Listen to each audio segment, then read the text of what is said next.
మన సంస్కృతి సాంప్రదాయాలను కనుమరుగు కాకుండా కాపాడుకోవాలని లోక్సత్తా వ్యవస్థాపకులు జయప్రకాష్ నారాయణ అన్నారు. సిద్దిపేట జిల్లా ప్రజ్ఞాపూర్లో నిర్వహించిన మాటామంతి 10వ ఎపిసోడ్ సందర్భంగా నిర్వాహకులు బందర్ రామ్మోహన్ రావు ఆత్మీయ సమ్మేళనం ఏర్పాటు చేశారు. ఈ కార్యక్రమానికి ఆయన ముఖ్య అతిథిగా హాజరై మాట్లాడారు. మన సంస్కృతి సాంప్రదాయాలను కాపాడుకునే బాధ్యత మనదేనని నేటి యువతకు పిలుపునిచ్చారు. ఎంతోమంది కవులు కళాకారులతో స్వర మీడియా ఆధ్వర్యంలో నడుస్తున్న మాటామంతి కార్యక్రమంలో సంస్కృతి సమాజం సాహిత్యం కలుపుకొని ముందుకెళ్లడం అభినందనీయమని నిర్వాహకులను అభినందించారు.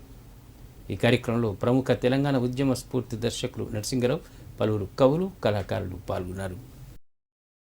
మనకు ఆ సాంకేతిక విజ్ఞానం అవకాశం పూర్తిగా ఉంది కూడా అది సామాన్యులకు అందకపోయినట్టయితే కేవలం డబ్బు లేని కారణంగా పరిజ్ఞానం అందని కారణంగా అంతకంటే మహాపాపం మరొకటి.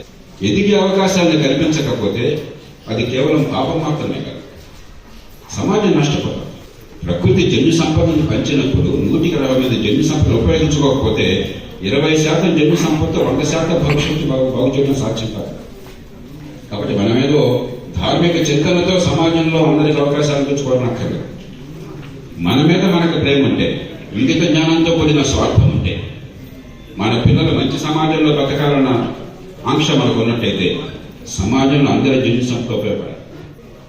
ఈవేళ భారతీయ సమాజంలో